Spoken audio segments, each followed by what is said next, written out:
As the Galaxy S23 launch draws closer, more information about Samsung's upcoming high-end smartphones is being leaked. The design and specifications of the three phones in the series have already leaked. We already know about their primary and Samsung-exclusive color variants like gray, light blue, light green, and red. And now it is time for credible information on the RAM and storage configurations that Samsung will offer with its upcoming high-end smartphones. According to tipster Amit Quater, Samsung will offer the Galaxy S23 and the Galaxy S23 Plus in two memory configurations, 8 plus 256 GB storage and 8 plus 512 GB storage. The most commonly available version will be the one with 8 plus 256 GB.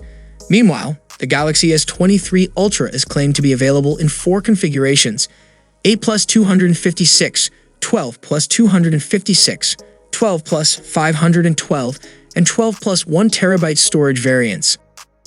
The most widely sold variant of the Galaxy S23 Ultra will be the one with 12 GB RAM and 256 GB storage.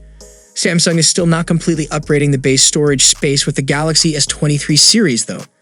The 128 GB versions of the Galaxy S23 and the Galaxy S23 Plus will reportedly be available in very few countries. Most countries will start at 256 GB base storage space. This information has been termed credible by legendary tipster Ice Universe. Samsung is upgrading the RAM and storage speeds with the Galaxy S23 series. The devices will feature LPDDR5 XRAM, which is 50% faster than LPDDR5 RAM used in the Galaxy S22. The South Korean firm is also upgrading storage speeds with its upcoming phones. The Galaxy S23 series will feature US 4.0 storage, which is capable of 4200 Mbps sequential read speeds and up to 2800 Mbps sequential write speeds. That's 2x compared to US 3.1 storage's 2100 sequential read speeds and 1200 sequential write speeds. As for what features we'll see announced in February, it's hard to say. The S23s don't seem to have leaked as thoroughly as the S22s had at this point, though renders and reportedly leaked images show a design that's pretty similar to the previous models.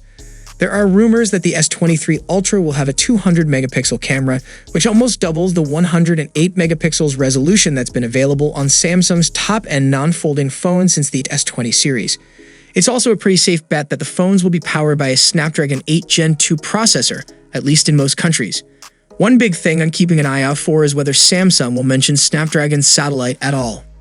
Qualcomm's tech coming to flagship Android phones in mid-2023 enables emergency texting without the need for a cell signal, similar to the feature Apple introduced with the iPhone 14. Given that the S23 will be one of the first high-end Android phones this year, it'll definitely be interesting to see if the phone can talk to satellites, and if Samsung mentions that feature on stage as something coming later this year. Either way, I probably won't have to wait long to find out. So what are your thoughts on these models' configurations? Which one do you think is the most appropriate configuration option? Let us know it down in the comments section. I'll see you guys in the next one. See you for the next time. Peace out.